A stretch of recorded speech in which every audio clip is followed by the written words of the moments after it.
In November of 1900, a woman named Alice Booker died in Salford, England. She was a 54-year-old widow living on Ash Street in Seedley. For months, she had complained about pain and weakness going throughout her body. Her hands began to fail her, and then all of a sudden, she lost all control of her wrists. Doctors believed that they had already knew what the problem was, and they blamed alcohol. Alice, like many other people at the time, worked in industrial England. She drank beer and spirits to escape life's harsh realities. And in the eyes of many 1900s physicians, that was enough explanation. Her death certificate was listed with peripheral neuritis as the cause, something very closely linked to heavy alcohol consumption. But Alice Booker wasn't dying from alcohol.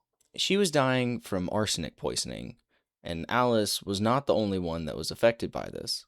Across Manchester, Salford, and other regions of England, thousands of people were developing the same strange illness. Their legs burned with pain, their hands stopped working, they were losing motor functions everywhere else, and some lost the ability to walk entirely, and doctors blamed drinking. But eventually, investigators would uncover something far more terrifying. The poison wasn't in the patients, it was in the beer. And by the time the truth came out, more than 6,000 people had been affected, and over 70 people had succumbed to their illnesses. How's it going, y'all? And today we're going to be walking through the story and the strange history behind the 1900s English beer poisoning. It's one of the oddest food safety disasters of the early 20th century. But before we get too far into the investigation, we should kind of explain a little bit where all of this took place. The poisoning epidemic spread across the Midlands and Northwest regions of England. The Midlands includes several ceremony counties such as Shropshire, Lincolnshire, Northamptonshire, basically a lot of shires, and it's exactly where the Lord of the Rings is the Shire gets inspiration from. It even includes Worcestershire, which, yes, they're the ones that brought us the beloved Worcestershire sauce, or however else you say it. I'm sorry. Fun fact about Worcestershire sauce, it was invented in 1830 by two chemists. Their names John Willie Lee and William Henry Perrins. The two would later create what is known as Lee and Perrins, or L&P, which I'm sure numerous people have seen in the store. When they first created Worcestershire sauce, it was apparently like god awful. It was so awful, in fact, that I believe they just kind of shoved it in a cellar for a year or two, let it ferment a little bit, and then someone came back later and rediscovered it, slapped it on some steak or something, and called it a day. And during that time, the mixture had aged and fermented into what we all love and know now as Worcestershire sauce. Lee and Perrins still exist today. They've been in business for almost 200 years. I think they're coming on their 190th year this year or next year. I'd have to double check that. But also, fun fact about Worcestershire sauce, there's two different recipes from the UK and the US one. The British version uses malt vinegar, while the American version uses distilled vinegar. And until I think about 2011, I think it's the American one still used high fructose corn syrup in theirs. So the US bottle also doesn't reference anything about the aging process, to where the UK bottle, L&P bottle, just has it like plastered on there everywhere. The US website doesn't even mention how long they age it for, I believe. It just says they age it, while the UK ones like blatantly states that they do it for 18 months.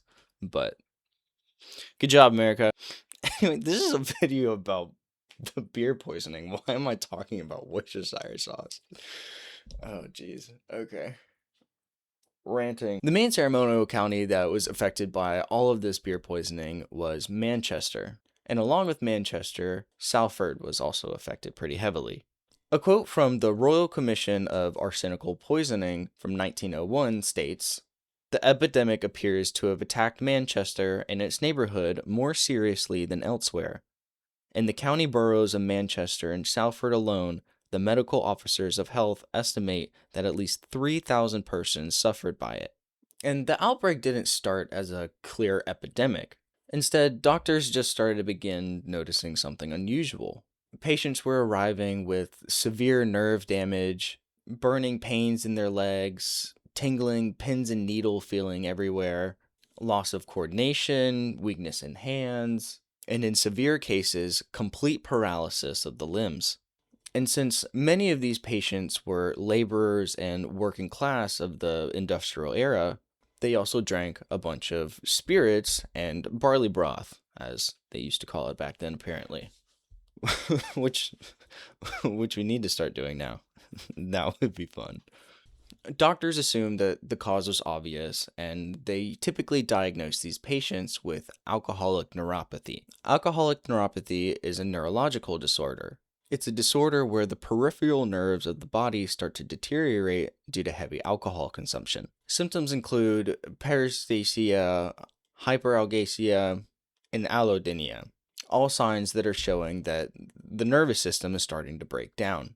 And one article explains why all of these doctors quickly made these assumptions to this working class. The article states, their clinical eye prejudiced by assumptions about the habits and honesty of the poor working class drinkers, and by a largely unquestioned belief in the special symptomology of local alcoholism. These medical practitioners consistently attributed the cause of the neuritis to the excessive consumption of alcohol.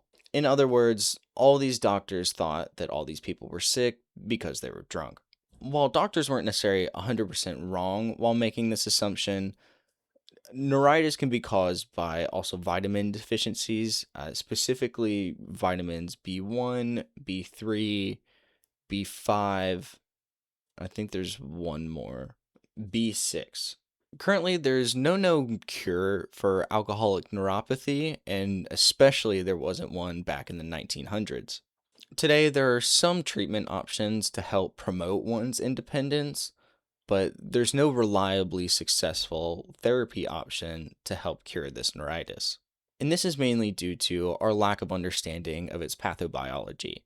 There's this amazing article that I'll link down in the description below by the National Library of Medicine that just dives so far deep into the causes of alcoholic neuropathy and all this other stuff, which I think is something that more people should know the dangers about, because it can get kind of scary. But I'll go read that if you want to learn more. But there eventually came a problem with all of these cases. Many of these patients weren't very heavy drinkers at all, and they definitely weren't lacking in the vitamin department.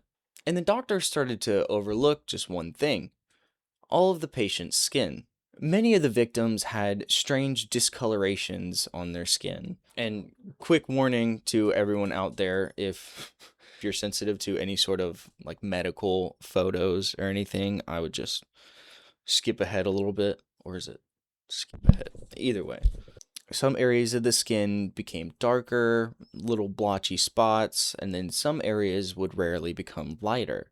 These conditions were known as hyperpigmentation and hypopigmentation. Hyperpigmentation meaning the darkening of the skin, and hypopigmentation meaning the lightening of the skin.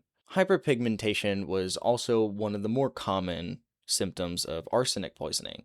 These changes could appear almost anywhere on the body, but were primarily seen in covered areas, such as your armpits, your necks, the groin area, and even the nipples. Am I allowed to say nipples on here? YouTube, this is history and educational. But the darkening of the skin wasn't the only clue that this may be related to arsenic poisoning.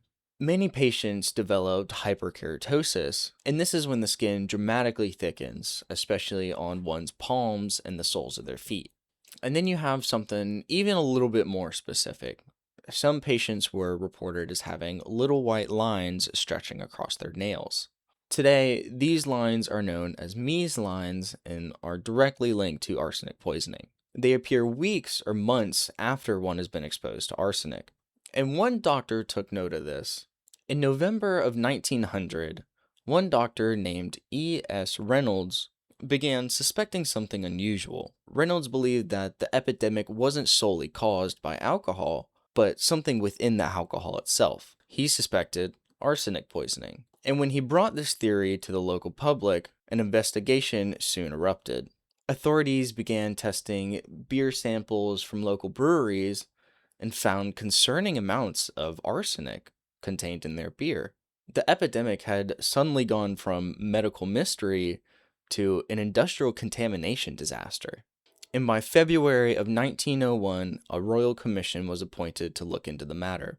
And if you've never heard of a royal commission, specifically for more of my American friends and audience, it is the highest form of public inquiry in Commonwealth nations, established by the Crown to investigate, report, and make recommendations on matters of significant public importance, such as scandals or policy failures.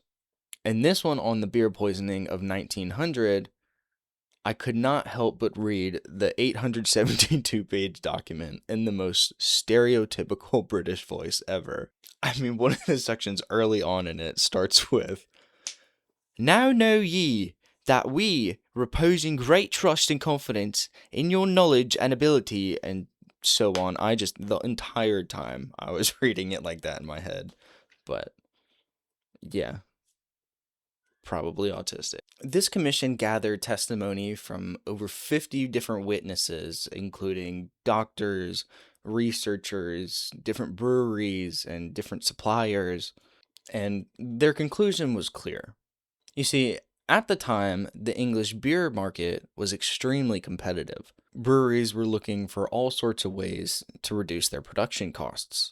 And one common cost-cutting method between all these different breweries was replacing their traditional barley malt with sugars, or brewing sugars. It's important to note that while all of these companies were making efforts to cut production costs, there was a little something going on at the time called the pure beer movement. This movement started back in the 1880s when English farmers wanted stricter regulations on beer production. And more importantly, they wanted stricter control on the ingredients. They wanted to increase the demand for English hops and barley. The movement lasted intermittently until about the 1920s, I believe late 1920s.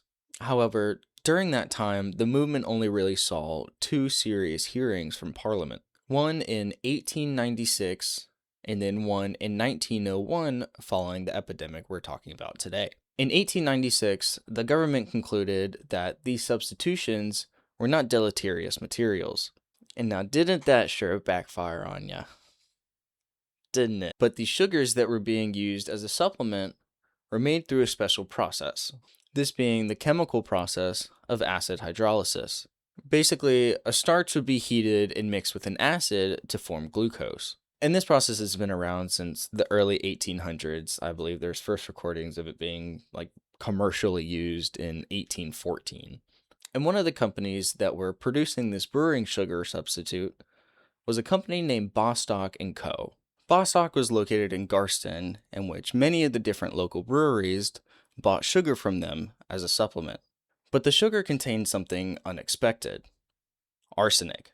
Investigators from the Royal Commission soon traced this contamination further down the production ladder. The acid that Bostock & Co. was using during their acid hydrolysis was sulfuric acid, and that acid came from a different company named Nicholson & Sons. Tests showed that the sulfuric acid provided by Nicholson & Sons contained anywhere between 1.4 to 2.6% arsenic oxide. And that's about 14,000 to 26,000 parts per million, respectively, which is a lot for the human body to consume. When Bostock used this contaminated sulfuric acid to make their sugars, it made its way into the brewing process.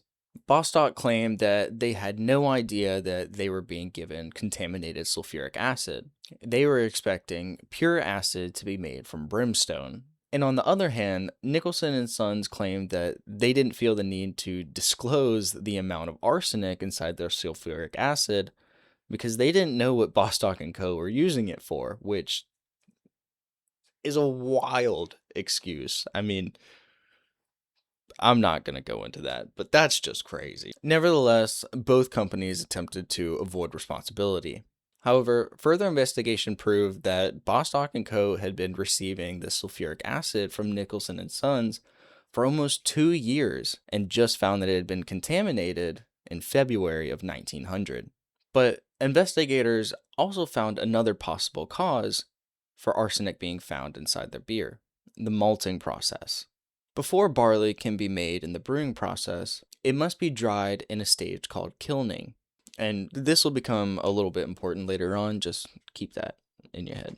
It's done by using fires fueled with coal and coke, and that's not Coca-Cola, that is petroleum coke. Some of these fuels contain small traces of arsenic, and this meant that the arsenic vapors could settle onto the barley during the kilning process and eventually make its way into the final product. This helps explain some of the 1,000 different alcoholic neuropathy cases that were present in the year 1900. By the time the Royal Commission on Arsenical Poisoning published their initial report, Bostock & Co. had already undergone liquidation. And I know there's a joke that I can make about liquidation and beer, but I feel like that's grasping at straws.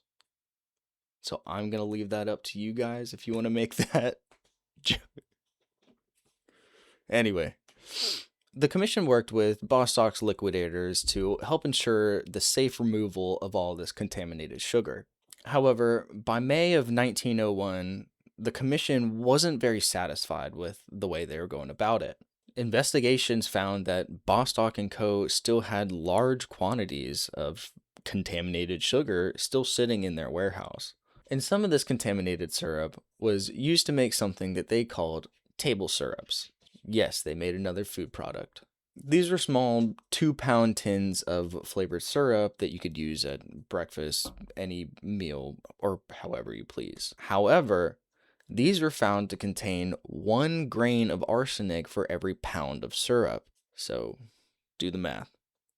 And what's even crazier is that Bostock & Co. had 14 tons of this contaminated syrup on their property or in their warehouse. Nice. Because of this, the commission, quote, made strong representations to the official liquidators and communicated with the local government board, who instituted inquiries. Eventually, the liquidation company for Bostock & Co. decided on dispersing all of the 14 tons of contaminated syrup by means of burning it. Yes, let's burn the arsenic-contaminated sugars and release it to the air. I'm sure that didn't transfer over to what we're about to talk about. Finally, by November of 1901, all of the contaminated sugar product stock had been sold off to different textile, market, and non-food related manufacturers. Within the Royal Commission report, Dr. Ronald Ross noted some similarities between the arsenic poisoning and a disease called beriberi, or beriberi, however you want to say it. Beriberi is a tropical disease affecting the nerves in a very similar way to arsenic poisoning or alcoholic neuropathy. At the time, the cause of this disease was unknown, but doctors like Dr. Ross suspected that it may be tied to arsenic poisoning. Observations from Dr. Ross, accompanied by Dr. Reynolds that we talked about earlier, provided limited evidence that these two were actually connected. Eventually, it was found that these two diseases aren't necessarily connected, but show very strange similarities. Later investigations where beriberi is really common, such as the Federated Malay States, could not find any linking evidence to connect arsenic poisoning to beriberi. But the liquidation of Bostock & Co. and the Royal Commission's investigation wasn't the end of the arsenic poisoning in beer in England. After the epidemic of 1900, the arsenic poisoning showed up again. In 1902, another outbreak occurred in Halifax. Several patients from the Poor Law Infirmary showed unmistakable signs that were connected to arsenic poisoning. But this time, the arsenic didn't come from the brewing sugars. It came from the kilning process that was mentioned earlier. Malt that had been dried over arsenic-contaminated non-sequestral gas coke fires was then supplied to brewers, allowing for the arsenic to make its way into the final beer product. Samples taken in January of 1902 from a brewery called Cross Keys Brewery found that the beer contained 1/40th to 1/16th grain of arsenic per gallon of beer. It was also noted that the same batch of arsenic-contaminated malt that was supplied to Cross Keys Brewery was previously rejected from another brewer in Lancashire.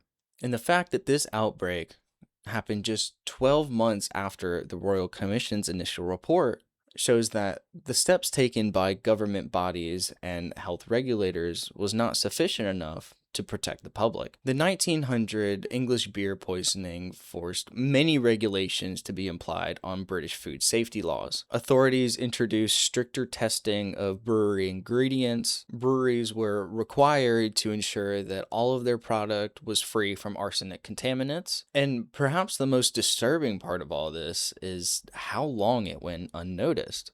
For months, thousands of people were suffering from a mysterious illness, and the doctors just chalked it up to all of the people being working class drunks. And it took time before anyone realized the truth, and by that time, it was way too late.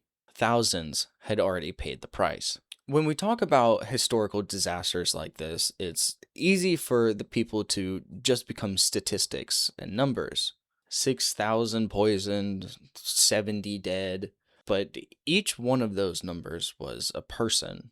Someone with a life, someone with a story, someone like Alice Booker, who we started this video off explaining. Today, Alice Booker and many others are buried at Wees Cemetery, Salford's first municipal cemetery.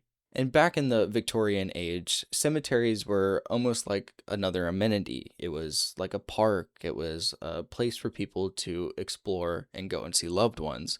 They were quiet, green spaces meant for reflection. And the Wees Cemetery definitely was that at one time. It used to boast 4 different chapels and a glazed garden house. But nevertheless, among those graves are people like Alice. Ordinary people who succumb to the dangers and incompetence of their own government and regulations. And by the end of all of these investigations, the scale of the epidemic had really become clear. And all of it had come from something so ordinary as a pint of beer. The 1900s English beer poisoning forced major changes in regulations in the English food industry.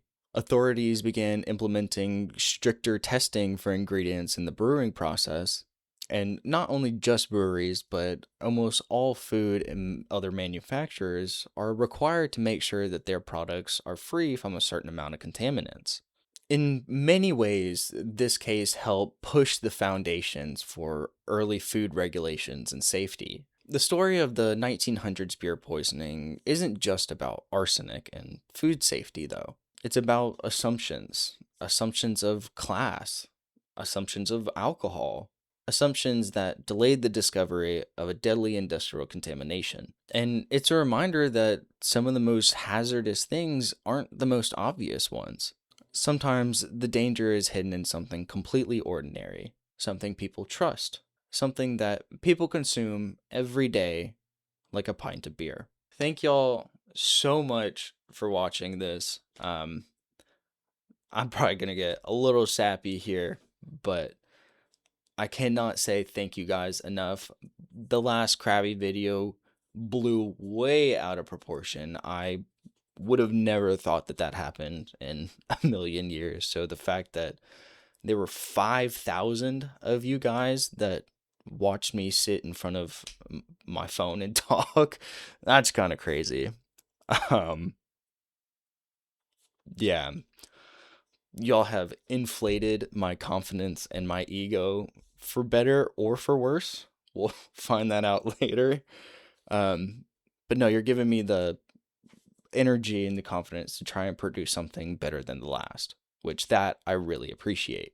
Hopefully you guys found this interesting and learned a thing or two. I'm still going to be trying to keep regular uploads coming on Tuesdays every week, but I do, like I mentioned in my last video, I do work full-time job. I work in the event industry, and I live in a very event central city, and we're ramping up our busy season, so uploads may get a little more sporadic, but I'm gonna try and stick to a schedule. I need to keep myself diligent, but regardless, I'm probably talking way too much now. If you're here at this point, I thank you. I cannot thank you enough. And until next time, bye.